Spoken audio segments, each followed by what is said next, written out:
कैसे हैं आप सभी लोग। एक बार फिर से स्वागत है आपका हमारे YouTube channel study with Yogesh में। वैसे तो आज आपकी क्लास कुछ और होनी चाहिए थी, या इकोनॉमी या कुछ और, लेकिन कल मैंने आपको बताया था कि थोड़ा सा बिजी होने की वजह से मुझे टाइम नहीं मिला और आप लोगों का क्यों मतलब ये एक दिन खराब हो जाए, इसलिए मैं सोच रहा हूँ कि परीक्षा वाणी का व्यक्तित्व वाला चैप्टर खत्म ही कर दिया जाए। ये अध्याय खत्म हो जाएगा, बहुत बोरिंग है। मैं खुद इरिटेट हो चुका हूँ इस चैप्टर को पढ़ के मतलब कि पढ़ाते पढ़ाते, ठीक है, क्योंकि लगभग 5 से 6 क्लासेस हमारी इसमें निकल चुकी है। तो परीक्षा वाणी का ये अंतिम चैप्टर है व्यक्तित्व वाला, प्रमुख व्यक्तित्व वाला। जैसे ही हमारा कंप्लीट होगा, हम परीक्षा वाणी की स्टार्टिंग से जो मेन चैप्टर है, हमने लगभग 7-8 चैप्टर कवर कर चुके हैं। जितने बचे होंगे एक एक चैप्टर आपका अब यहाँ से शुरुआत हो जाएगी। एक ही चैप्टर नहीं पढ़ाऊंगा मैं परीक्षा वाणी में, वो है जहां आपको प्रमुख तीर्थ स्थल, प्रमुख पर्यटक स्थल, क्योंकि वो जो डिस्ट्रिक्ट वाइज दिया है वो मैंने करा रखा है जिला सीरीज में, तो वो अनावश्यक हुआ 2-2 बार उसको पढ़ाना। तो आप लोग डिस्ट्रिक्ट सीरीज देख लेना, हम लोग इसको खत्म कर देंगे, ठीक है। आज हमारी क्या है, प्रमुख महिलाएं। उससे पहले एक छोटा सा पोर्शन दिया हुआ है प्रमुख वैज्ञानिक, यानी पेज नंबर इसमें दिया 280 के समथिंग, आप लोग देख लीजिए। तो हम प्रमुख महिला देखते हैं। जितना टाइम बचेगा प्रमुख वैज्ञानिक वाला मेन बता दूंगा मैं आपको क्या क्या करना है, तो इसको खत्म करने का टारगेट है, ठीक है। पहला दे रखा है इसने जिया रानी, देख लीजिए अपनी किताब में जिया रानी। जिया रानी के बारे में आप लोग सभी जानते होंगे कि ये सबसे पहला पॉइंट ये रखना है कि खैरागढ़ की कत्यूरी सम्राट प्रीतम देव से, यानी ये कहीं ना कहीं किस जगह से संबंधित थी, अपने आप में कत्यूरी शासन से संबंधित थी, ठीक है। यानी जो जिया रानी है उसका संबंध अगर किस शासन से था, अगर पूछता है जिया रानी, तो इनका संबंध था कत्यूरी शासन से। किससे? कत्यूरी शासन से, ठीक है। कत्यूरी सम्राट की क्या थी? रानी थी। और इसके अलावा राजा पिथिर, ये जो भी है इनके बारे में कुछ नहीं पढ़ना। जिया रानी इसी प्रीतम देव की छोटी रानी थी, तो जो मालवा नरेश की राजकुमारी थी, यानी कहीं ना कहीं किस घराने से इनका संबंध था? मालवा नरेश, ठीक है। ये पॉइंट याद रखना, मालवा एमपी में मालवा नरेश। तो 2 पॉइंट याद रखने हैं, एक तो कत्यूरी रानी थी, दूसरा जो मालवा था, मालवा नरेश उसकी रानी थी। ये पॉइंट याद रखना है आपको, ये वाला पॉइंट है, ठीक है। हो सकता है कभी पूछ दे कि कुमाऊं की प्रसिद्ध जो जिया रानी थी उनका संबंध किस जगह से था, मतलब किसकी नरेश थी या कहाँ से संबंधित थी, ग्वालियर, मालवा, बुंदेलखंड, इस टाइप के ना। तो वहां बेहोश होने से पहले हम घर में ही उसकी दवा ले लें ताकि हम आगे बेहोश ना हो सकें, ठीक है, ये ध्यान रखना। दूसरा, इनका नाम पिंगला या प्योला भी मिलता है, कहीं कहीं इसका एक अन्य नाम मिलता है जिसको आप लोग पिंगला या प्योला कहते हैं। ये आता था पहले, अब तो बहुत बेसिक क्वेश्चन हो गया, अब नहीं आता इस टाइप का क्वेश्चन। पिंगला या प्योला नाम से भी इनको जाना जाता था। दूसरा, एक इसके बारे में इनके बारे में लिखा है, कुमाऊं की लक्ष्मीबाई भी कहा जाता है इनको, ठीक है। यानी जिया रानी को क्या कहा जाता है? कुमाऊं की लक्ष्मीबाई। ये देखना, कुमाऊं की लक्ष्मीबाई नाम से भी इनको जाना जाता है। किसको? जिया रानी को, ये ध्यान में रखना, ठीक है। इन्हीं के समय कुमाऊं पर रोहिलों और तुर्कों के आक्रमण के दौरान रानीबाग युद्ध में उनका डटकर मुकाबला किया, लेकिन अंत में वो बंदी बना ली गई। इन्हें कुमाऊं में न्याय की देवी भी माना जाता है। अब एग्जाम की दृष्टि से अब माना जाता है नहीं माना जाता वो अलग चीज है, लेकिन कुमाऊं में न्याय की देवी, एक पॉइंट ही याद रखना, ठीक है। कुमाऊं में न्याय की देवी किसको कहा जाता है? जिया रानी को। दूसरा, इसके समय जो आक्रमण हुआ था किन लोगों का हुआ था? एक पॉइंट ये याद रखना, जो आक्रमण हुआ है वो हुआ है रोहिला व तुर्कों का, ठीक है। यानी इन्हीं के समय रोहिला व तुर्क का आक्रमण हुआ था। रानीबाग के टाइम, रानीबाग में एक मंदिर वो भी लगता है, मेला भी लगता है, जिया रानी का मेला, आप लोगों ने सुना भी होगा। रानीबाग पड़ता है हल्द्वानी से आगे काठगोदाम, यानी जो आपका काठगोदाम है हल्द्वानी है, हल्द्वानी से आगे काठगोदाम का जो इलाका है वहीं पे आपका रानीबाग का इलाका है। तो ये आपको पता होना चाहिए। रोहिला व तुर्क का आक्रमण इनके समय हुआ था, और इनको जो बोला जाता है जिया रानी को न्याय की देवी कुमाऊं में कहा जाता है। रोहिला और तुर्क का आक्रमण हुआ था, पिंगला या प्योला इनका नाम मिलता है, मालवा नरेश से संबंधित थी, और कुमाऊं की लक्ष्मीबाई भी इनको कहा जाता है। एक पॉइंट ये होगा। दूसरा आता है कर्णावती। कर्णावती, अब जन्म वगैरह कुछ नहीं पढ़ना है आपको, ठीक है। अब जन्म वगैरह पढ़ते रहोगे तो क्या फायदा। जुलाई 1531 में अल्मोड़ा युद्ध में महाराजा महपति के देहावसान हो जाने के पश्चात उनकी पति कर्णावती ने अपने पुत्र युवराज पृथ्वी शाह के वयस्क होने तक गढ़वाल राज्य का शासन संभाला। ये पॉइंट मोस्ट इंपोर्टेंट है कर्णावती का, कि कर्णावती ने किसकी संरक्षिका के रूप में शासन किया। संरक्षिका मतलब इनका बच्चा जो था, शासन करने की मतलब अभी उम्र नहीं हुई थी, तो उसको गद्दी पे तो बैठा दिया, लेकिन मेन जो रूल कर रही थी वो कर्णावती कर रही थी। तो ये पॉइंट आपको पता होना चाहिए कि जो कर्णावती है वो किसकी मतलब अपने आप में संरक्षिका बन के शासन करती थी, वो है अपने आप में पृथ्वी शाह, ठीक है। ये पॉइंट मोस्ट इंपोर्टेंट है, इसको याद रखना, इसको मोस्ट इंपोर्टेंट करना। और एक क्वेश्चन ऐसे ही पूछा जाएगा कि जो कर्णावती है वो किसकी संरक्षिका के रूप में उन्होंने गढ़वाल में शासन किया? पृथ्वी शाह की संरक्षिका के रूप में उन्होंने शासन किया था, ठीक है। युवराज पृथ्वी शाह, पृथ्वीपति शाह लिखा है, पृथ्वी शाह, पृथ्वीपति शाह कर दो, या पृथ्वी शाह जो भी है, पृथ्वीपति शाह, पृथ्वीपति शाह, ठीक है, ये इनकी संरक्षिका के रूप में इन्होंने शासन किया। ये मोस्ट इंपोर्टेंट पॉइंट है, ये ध्यान रखना है, पेपर में आपसे पूछा जाता है। ठीक, मुसलमान सेनानायक दोस्त बेग मुगल के परामर्श पर अपनी आज्ञा का उल्लंघन करने वालों की नाक काट देने की प्रथा शुरू की गई थी। आगे चलकर इनको नाक काटने वाली रानी भी कहा जाता है। कर्णावती गढ़वाल के इतिहास में नाक काटने वाली रानी के नाम से जाना जाता है। ठीक है, नाक काटने वाली रानी, ये पॉइंट ध्यान रखना।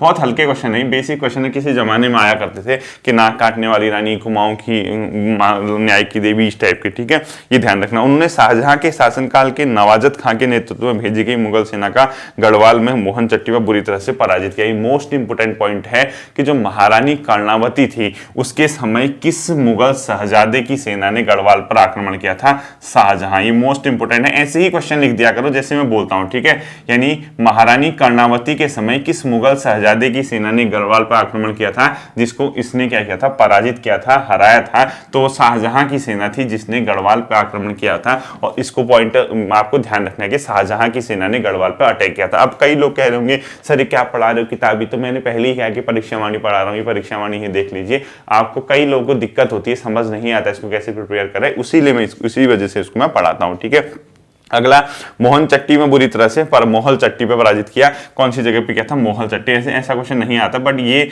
मोहल चट्टी, आपको 2 पॉइंट इसमें ध्यान रखने होंगे। ठीक है, एक ये वाला कौन सा, पृथ्वी शाह की संरक्षिका, और एक ही शाहजहां के समय आक्रमण।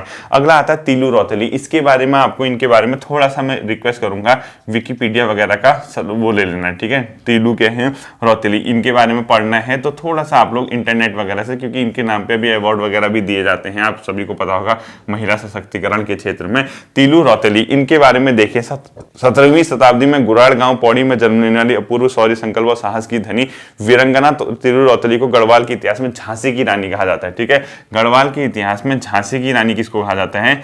झांसी की रानी तीलू रौतेली को। किसी जमाने में आते थे बहुत, जब उत्तराखंड में नए नए एग्जाम हो रहे थे तो झांसी की रानी, नाक काटने वाली रानी, न्याय की देवी, इसी टाइप के क्वेश्चन आते थे। अब ये जमाना चला गया, अब सीधे कॉन्सेप्ट आधारित क्वेश्चन पूछे जा रहे हैं। ठीक है, गढ़वाल में झांसी की रानी के नाम से जाना जाता था। 15 से 22 वर्ष की आयु में मध्य में 7 युद्ध लड़ने वाली तीलू रौतेली संभवतः विश्व की एकमात्र वीरंगना है। उसने कत्यूरियों को परास्त कर अपने पिता धोकदार भूल सिंह गोरला व पति का बदला लिया। उसकी घोड़ी का नाम बिंदु था। भाई इतना पता करना है, एक प्रकार से तीलू रौतेली क्या थी? गढ़वाल के इतिहास में झांसी की रानी नाम से जाना जाता था। इस बुक के हिसाब से इतना ही आपको ध्यान रखना है। ठीक है, सल्ला बहन, तो इसके बारे में आप लोगों से मैंने पहले रिक्वेस्ट की है कि इनके बारे में थोड़ा सा आप लोग विकिपीडिया वगैरह से देख लेना। नेक्स्ट आता है आपका सल्ला बहन।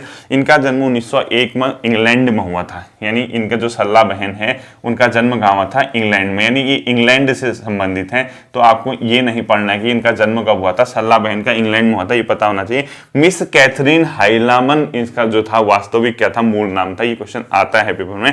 मिस कैथरीन हाइलामन इनका क्या था? वास्तविक नाम था। क्या था? Miss Catherine Heilman. ठीक है, मिस कैथरीन हाइलामन इनका क्या था? वास्तविक या मूल नाम था सल्ला बहन का। ये पॉइंट याद रखना है। ठीक है, ये गांधी जी से काफी प्रभावित थी और गांधी जी ने इनका यह नाम दिया था। ये जब से इंग्लैंड से आई फिर लौट कर नहीं गई। इनका ज्यादातर समय उत्तराखंड में बीता। 1941 में कौसानी स्थित लक्ष्मी आश्रम पहुंचे और गाँव हाँ इन्होंने, ये ध्यान रखना है लक्ष्मी आश्रम कहाँ पर स्थित है, ये क्वेश्चन भी आता है पेपर में। उत्तराखंड में किस स्थान पर लक्ष्मी आश्रम है? ये कौसानी। कौसानी कहाँ पड़ता है अपने आप में? बागेश्वर में। ठीक है, ये कहाँ है? कौसानी। कौसानी जो है बागेश्वर और अल्मोड़ा की जो है क्या है? बाउंड्री है। ठीक, कौसानी लक्ष्मी आश्रम में ये लक्ष्मी आश्रम आई थी। तो आपको ये पता होना चाहिए कि लक्ष्मी आश्रम कहाँ पर स्थित है? कौसानी में स्थित है, ये ध्यान रखना। ठीक है, यहीं पर सल्ला बहन आई थी और गांधी जी ने ही इनको सल्ला बहन का क्या दिया था? नाम दिया था। ये पॉइंट आपको ध्यान रखना होगा। ठीक, इसके बाद अगला जो पॉइंट ये दे रहे हैं इसमें क्या लिखा हुआ है? स्वतंत्रता आंदोलन के लिए लोगों को तैयार किया। इन्होंने महिलाओं को एकजुट करने का प्रयास किया। वो ठीक हो गया, छोड़ दियो। विष्णु देवी शाह, अगला क्या आता है? विष्णु देवी शाह। इनके बारे में एक ही पॉइंट याद रखना है, बागेश्वर से थी और स्वतंत्रता संग्राम के दौरान जेल जाने वाली उत्तराखंड की पहली महिला। मोस्ट इंपोर्टेंट क्वेश्चन है विष्णु देवी शाह। विष्णु देवी शाह, इनके बारे में जो पॉइंट याद रखने हैं वो पॉइंट ये है कि स्वतंत्रता संग्राम के दौरान, स्वतंत्रता के मतलब जब आज़ादी की लड़ाई चल रही थी, भारत को आज़ाद, अंग्रेजों के खिलाफ भारत आज़ादी की लड़ाई लड़ रहा था, उस दौरान उत्तराखंड से उस संग्राम में, उस लड़ाई में जेल जाने वाली प्रथम महिला जो थी वो कौन थी? अपने आप में विष्णु देवी शाह, यानी उत्तराखंड की प्रथम महिला थी, फर्स्ट लेडी थी। कौन? जो उत्तराखंड में स्वतंत्रता संग्राम में जेल गई थी। ये पॉइंट याद रखना। ठीक है, स्वतंत्रता संग्राम में जेल। यानी उत्तराखंड में स्वतंत्रता संग्राम में जेल जाने वाली उत्तराखंड की पहली महिला जो पूछेगा विष्णु देवी शाह, ये मोस्ट इंपोर्टेंट क्वेश्चन है, इसको ध्यान रखना। और बागेश्वर से इनका संबंध था, बाकी इसके अलावा कुछ नहीं देखना है, ठीक है। नेक्स्ट आता है कुंती वर्मा। कुंती वर्मा के बारे में जो पॉइंट है वो भी आपको इतने याद रखने हैं कि इन्होंने भी स्वतंत्रता संग्राम में महत्वपूर्ण भूमिका निभाई, यानी स्वतंत्रता संग्राम से इनका संबंध था। इनका जन्म 1906 में अल्मोड़ा नगर में हुआ था। सब छोड़ दीजिए, इन्होंने आजादी की लड़ाई में सक्रिय भागीदारी की। 1932 में इन्हें विदेशी वस्त्रों के खिलाफ धरना दिया, कई बार ये जेल गई, यानी कई बार इनको जेल भेजा गया। तो कुंती वर्मा का जो संबंध है स्वतंत्रता संग्राम से संबंधित थी, ठीक है, यानी स्वतंत्रता संग्राम की इन्होंने लड़ाई लड़ी थी, इतना पॉइंट आपको ध्यान रखना होगा। नेक्स्ट आता है विद्यावती डोभाल। इनका जन्म 1902 में गढ़वाल में हुआ था। ये कुछ नहीं पढ़ना आपको कब जन्म हुआ था। गढ़वाल की पहली महिला लेखिका, कवयित्री और समाज सेविका और विमान परिचारिका है। ये याद रखना कि विद्यावती डोभाल ही पहली गढ़वाल की क्या थी, विद्यावती डोभाल जी, विद्यावती डोभाल गढ़वाल की पहली क्या थी, कवयित्री थी, समाज सेवी भी माना जाता है। इसके अलावा महिला लेखिका, यानी इनके बारे में सीधे लिखना है, गढ़वाल की पहली महिला लेखिका, कवयित्री, समाज सेवी और विमान परिचारिका थी, इतना याद रखना है, ठीक है। 1929 में इन्होंने पहली रचना अमृत की बूंदें गढ़वाली प्रेस देहरादून से प्रकाशित हुई। पगली का पल्लाव, श्रीमंती, मंगला देवी जुयाल की जीवनी, खंडूड़ी कुल की विभूतियां और एवरेस्ट के देवता इनकी अन्य रचनाएं हैं। रचनाएं वगैरह नहीं पढ़नी, क्योंकि इतनी रचनाएं पढ़ोगे आ भी जाएगा, एक ही आएगा, छोड़ आना। अब इतना आप लोग रचनाओं को पढ़ोगे, 100 नंबर तो लानी नहीं है आपको। अब एक एक रचना पढ़ोगे, हर रचना के बारे में स्टडी करोगे, कहाँ बताओ एग्जाम निकलना तो दूर की बात, रचनाओं ही घूमते रहोगे। हिंदी के अलग पढ़ोगे, उत्तराखंड के अलग पढ़ोगे, क्या क्या पढ़ते रहोगे। इतना छोटा सा आपका मासूम सा चेहरा है, इतने छोटे नाजुक से बच्चे हो, नाजुक से कली हो या कलियां हो, तो अभी से इतनी चीजें दिमाग में डालोगे, वहीं घर में ही बेहोश हो जाओगे, एग्जाम तक पहुंचोगे ही नहीं। मैं तो चाहता हूँ पहले एग्जाम देने जाओ, बेहोश मत हो भी जाओ तो वहां हो, यहां मत हो घर में। अब इतनी रचनाएं पढ़ के क्या मिलेगा बताओ, ठीक है। नेक्स्ट है आपका इसके अलावा कमलेंदुमती शाह। कमलेंदुमती शाह के बारे में आप जानते हैं, टिहरी रियासत जो अपने आप में मानवेंद्र शाह थी, उनकी महारानी कमलेंदुमती शाह 1952 में टिहरी से लोकसभा के लिए चुनी गई थी, यानी जो लोअर हाउस होता है पार्लियामेंट का, वहां के लिए इनका चुनाव हुआ था। ये आपको पता होना चाहिए, लेकिन इसमें ऐसा क्वेश्चन नहीं पूछेगा। इसमें यह क्वेश्चन पूछता है कि इनको पद्म भूषण कब दिया गया था। 1958 में कमलेंदुमती शाह को पद्म भूषण अवार्ड दिया गया था, पद्म भूषण, ठीक है। पद्म भूषण अवार्ड से कब सम्मानित किया गया था इनको, कमलेंदुमती शाह को 1958 में। ये अपने आप में गढ़वाल का जो अंतिम नरेश था, टिहरी नरेश, यानी टिहरी राजा जो था, मानवेंद्र शाह की क्या थी, अपने आप में वाइफ थी, ये आपको पता होना चाहिए, यानी इनकी महारानी थी, ठीक है। अंग्रेजी, फ्रेंच और हिंदू के अलावा वे दर्शन और संगीत में भी निपुण थे। वो ऑल इंडियन वुमेन एसोसिएशन की आजीवन सदस्य रही। इन्होंने जीवन ज्योति, कविता संग्रह, माई इंप्रेशन ऑफ अमेरिका पुस्तक लिखी। जनसेवा के क्षेत्र में उल्लेखनीय योगदान के लिए इनको पद्म भूषण दिया गया। बाकी कुछ नहीं देखना है। नेक्स्ट आता है श्रीमती चंद्रवती लखनपाल। इस टाइप के जो नाम है, हल्का सा पढ़ जाना, क्वेश्चन आने की प्रोबेबिलिटी बहुत कम है, ठीक है। यहां से क्वेश्चन बने ये ऐसा बहुत होता है, रेयर केस है। आप किताब में दिए हैं तो हल्का सा जन्म वगैरह छोड़ दीजिए। सुप्रसिद्ध लेखिका, स्वतंत्रता सेनानी और जनप्रतिनिधि एवं शिक्षाविद रही, यानी चंद्रावती लखनपाल का संबंध किस चीज से है, कहीं ना कहीं ये भी स्वतंत्रता संग्राम की लड़ाई लड़ी हुई है, यानी स्वतंत्रता संग्राम सेनानी है। एग्जाम की दृष्टि से कम क्वेश्चन आते हैं इस जगह से, लेकिन आपको वैसे इनके बारे में पता होना चाहिए। हल्का सा स्वतंत्रता संग्राम सेना थी, ये पता होना चाहिए। इसके अलावा मदर इंडिया, शिक्षा, मनोविज्ञान, स्त्रियों की शिक्षा जैसे श्रेष्ठ साहित्यिक कृतियों के सृजन के लिए इन्हें शेक्सपियर पुरस्कार और मंगला प्रसाद पारितोषिक से सम्मानित किया, ठीक है। अब ये अवार्ड वगैरह इस टाइप के नहीं आते बच्चों पेपर में, आप इतना नहीं पढ़ा जा सकता है, चाहे तो आप स्किप कर सकते हैं। हाँ, इतना ध्यान रखना कि इनका संबंध किससे है। नेक्स्ट आता है श्रीमती लक्ष्मी देवी टमटा। जन्म छोड़ दीजिए। स्नातक डिग्री लेने वाली उत्तराखंड की पहली दलित महिला है, यानी स्नातक यानी जो ग्रेजुएशन जिसने किया, पहली महिला दलित जो थी वो कौन थी, अपने आप में श्रीमती लक्ष्मी देवी टमटा। अब पेपर की दृष्टि से नहीं आते हैं ऐसे क्वेश्चन, ठीक है। वैसे आपको क्यूरियोसिटी के लिए आपको हो सकता है कि जानना चाहिए, लेकिन एग्जाम की दृष्टि से उतने इंपोर्टेंट नहीं होते हैं ऐसे क्वेश्चन। 1935 में उन्होंने प्रदेश की सबसे पुराने साप्ताहिक समाचार पत्रों में से एक अल्मोड़ा से प्रकाशित समता के संपादन का दायित्व संभाला और इसके माध्यम से शिल्पकार वर्ग की दयनीय स्थिति की ओर समाज और सरकार का ध्यान आकृष्ट किया। तो ऐसे जो है मतलब क्वेश्चन है एग्जाम की दृष्टि से उतने इंपोर्टेंट नहीं है। आपको ये पता होना चाहिए कि श्रीमती लक्ष्मी देवी टमटा का संबंध किस चीज से है और समाज के किस वर्ग के लिए उन्होंने वर्क किया। ठीक है, नेक्स्ट आता है डॉक्टर दमयंती कपूर। इनका जन्म छोड़ दीजिए, साहित्यकार, इतिहासकार और अनुभवी शिक्षाविद है, छोड़ दीजिए। गुरुकुल कांगड़ी विश्वविद्यालय से इन्होंने 27 अक्टूबर 1999 को डी लिटरेचर की मानद उपाधि देकर सम्मानित किया गया। इससे पूर्व केवल इंदिरा गांधी को यह सम्मान 1974 में दिया गया। देहरादून नागरिक परिषद में इन्हें दून रत्न और दूसरी स्वयंसेवी संस्थाओं में इन्हें पुरस्कार से सम्मानित किया गया। छोड़ दीजिए, नहीं आएंगे पेपर में। बहुत मतलब मान के चलिए कि ना बराबर चांस है, अगर किस्मत ही खराब रही तो यही छोड़ के गई, यही आगे, लेकिन आता नहीं है क्वेश्चन। ठीक है, छोड़ दीजिए इसको। अगला आता है टिचरी माई। ये आपको पता होना चाहिए। ये टिचरी जो है गढ़वाल में, टिहरी में जो शराब के लिए यूज होता था। ये क्वेश्चन पेपर में बहुत बार पूछा गया कि जो टिचरी शब्द यूज हुआ था, यानी टिचरी ये किस चीज के लिए यूज हुआ था? गढ़वाल में शराब के नाम पर चल रही टिचरी का विरोध, यानी शराब के नाम पर चल रहा था। ठीक है, इसका संबंध था शराब से, यानी ये जो टिचरी शब्द है ये शराब से संबंधित है। ये गढ़वाल में इसी का विरोध हो रहा था। तो ये टिचरी माई जो नाम दिया गया था वो एक दीपा देवी थी, उसका वास्तविक नाम था। तो टिचरी माई नाम दिया गया था, इसका रियल नेम जो था वो क्या था अपने आप में? दीपा देवी। ठीक है, दीपा देवी कहता अपने आप में टिचरी बाई का वास्तविक नाम था। ये थोड़ा सा देख लेना। 1925 में लाला टिहरी में हुआ था। 12 वर्ष की आयु में विवाह, सब छोड़ दीजिए। गांव में पुरुष बाहर गए और ठेकेदारी, कुछ नहीं पढ़ना। नवंबर आपका इसके अच्छा ऊपर है वो। दीपा देवी था, 17 वर्ष की आयु में विधवा होगी। बाद में इन्हें मदिरा में मंदिर में जाकर संन्यास धारण कर लिया और इच्छागिरी रख लिया। इन्होंने पाखंडी साधुओं के खिलाफ मोर्चा खोला। गढ़वाल में शराब के नाम पर चल रही टिचरी का विरोध किया। इतना पता होना चाहिए टिचरी क्या था। टिचरी का विरोध करने वाली जो थी दीपा देवी, और टिचरी का संबंध शराब से था, शराब विरोधी था। ठीक है, यानी शराब से इसका संबंध था। इतना पता करना, बाकी छोड़ दीजिए। नेक्स्ट आता है आपको गौरा देवी। गौरा देवी के बारे में भी आपसे रिक्वेस्ट करूंगा थोड़ा सा पढ़ लेना इनके बारे में नेट वगैरह से, क्योंकि ये गौरा देवी सिर्फ उत्तराखंड की दृष्टि से नहीं बल्कि पूरे भारत और अंतर्राष्ट्रीय स्तर पर उनका नाम प्रसिद्ध है। तो गौरा देवी को पर्यावरणविद होने की वजह से थोड़ा सा आपको डिटेल से इनके बारे में पढ़ना चाहिए। ठीक है, तो देखिए गौरा देवी का संबंध आप सभी जानते हैं, चिपको आंदोलन से संबंधित था। अब आपको पूरा पढ़ लेना चाहिए। चिपको आंदोलन क्या था, चिपको आंदोलन कब हुआ था, चिपको आंदोलन में किसकी महत्वपूर्ण भूमिका थी और गौरा देवी कौन थी। ठीक है, 1925 में इनका जन्म टिहरी में हुआ था। ये पढ़ लेना, गौरा देवी के बारे में जन्म पढ़ लेना, कब हुआ था और कहाँ से इनका संबंध था। ठीक है, 12 वर्ष की आयु में विवाह वगैरह सब छोड़ दीजिए। 26 मार्च 1974 को गाँव के पुरुष बाहर चले गए, कुछ नहीं पढ़ना है।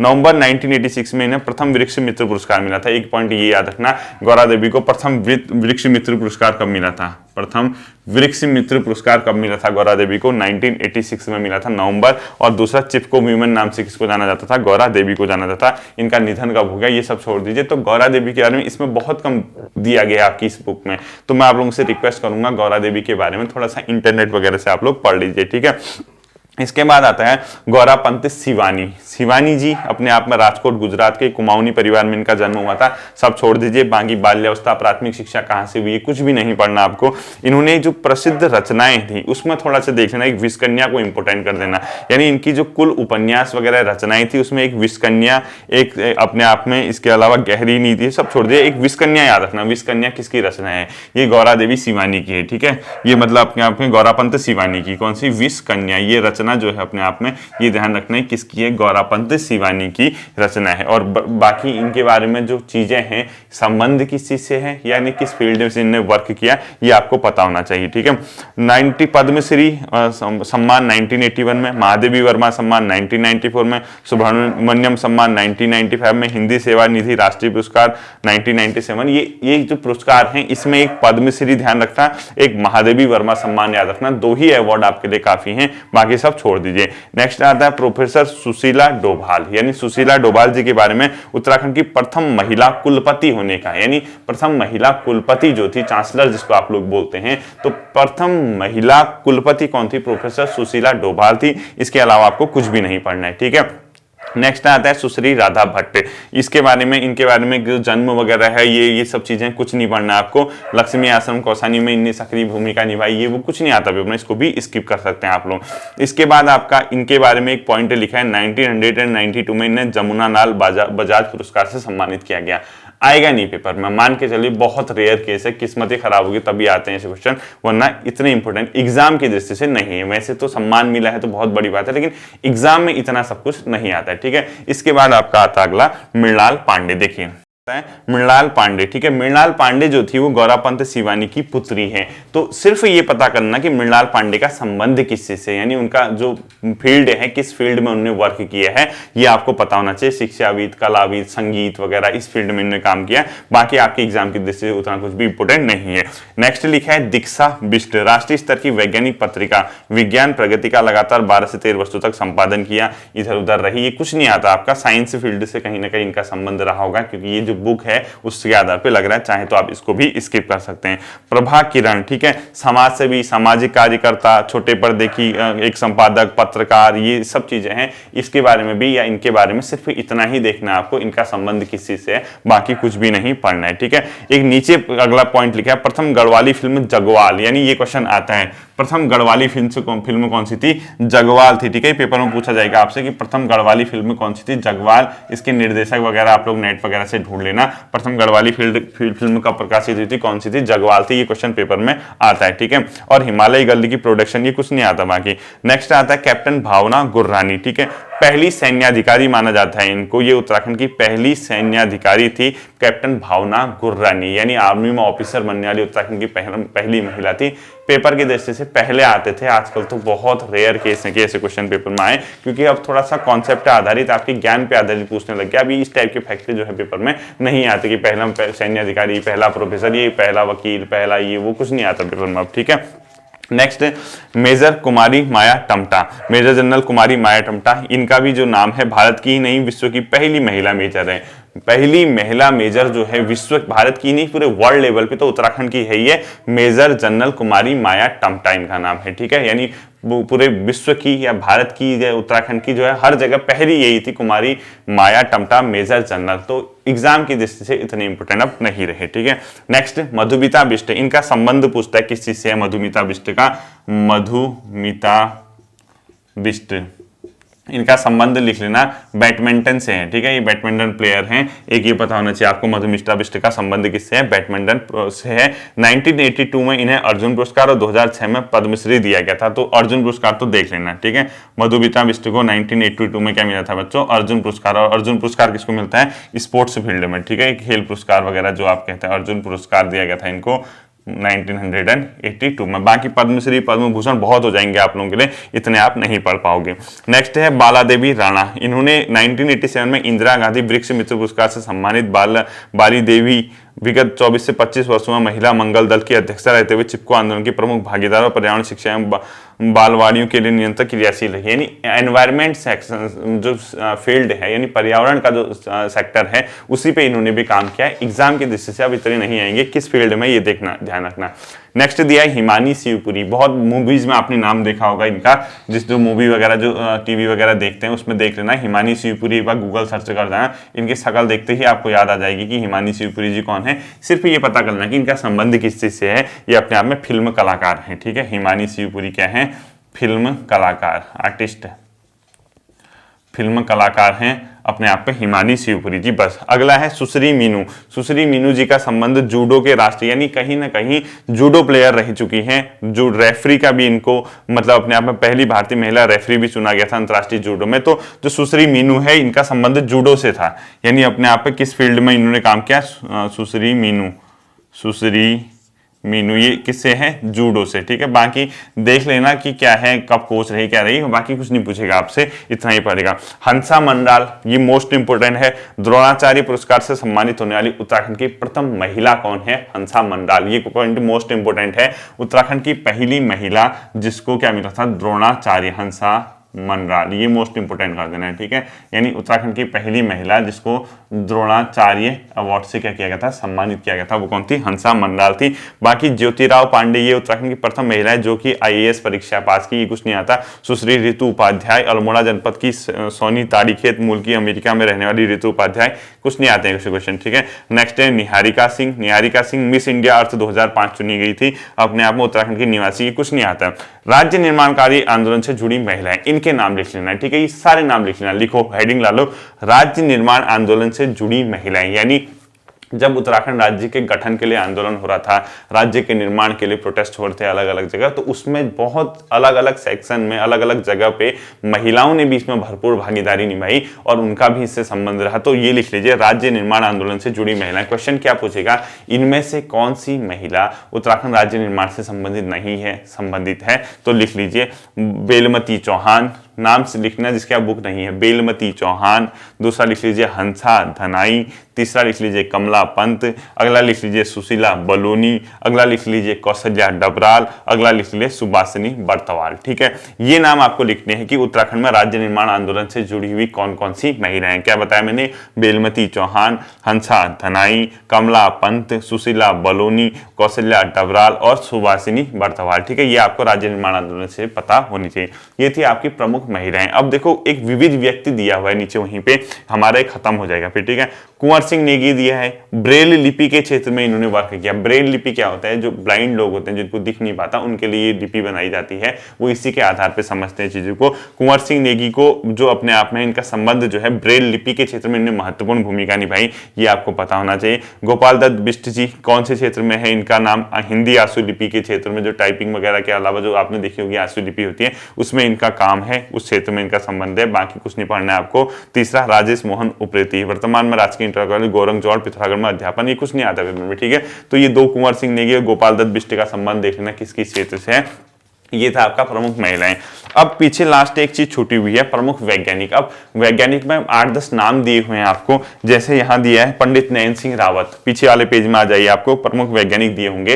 पंडित नयन सिंह रावत, ये मैंने आपको पढ़ाया भी है इंडिविजुअल टॉपिक में, सीरीज में देखना। प्रमुख व्यक्तित्व वाला जहां चैप्टर पढ़ाया होगा इंडिविजुअल में, वहां आपको मिल जाएंगे। और जितने नाम है प्रमुख व्यक्तित्व वाला जो चैप्टर है वहां आप देख लेना, जो मैंने इंडिविजुअल टॉपिक सीरीज में कराए हुए हैं। श्री कृष्ण जोशी, खड़क सिंह बल्दिया, ये सब जो लोग हैं अपने आप में किस चीज से हैं, वैज्ञानिक हैं, विज्ञान से इनका संबंध है, ये आपका हो गया। ठीक है, ये आपका जो चैप्टर है, ये आपका प्रमुख व्यक्तित्व वाला जो चैप्टर है वो आज खत्म हो चुका है, क्योंकि बहुत लेंदी जा रहा था।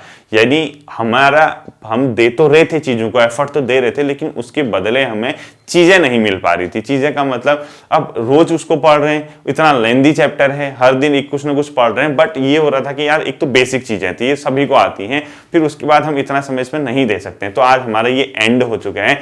इसके बाद जो आगे अब आएगी परीक्षा में की प्रॉपर क्लास आएगी। ठीक है, जो भी चैप्टर में आपको दिक्कत होती है वो मुझे आप बता देना, आप मुझे कमेंट सेक्शन में बता दिया कि सर ये वाला पोर्शन कमजोर हो रहा है परीक्षा में, ये समझ नहीं आ रहा, मैं उसी चैप्टर से शुरुआत कर दूंगा। ये प्रमुख व्यक्तित्व बहुत लेंदी था, हमारा ये आज एंड हो गया। कल मिलते हैं अगली क्लास में, अपना ध्यान रखिए। Thank you.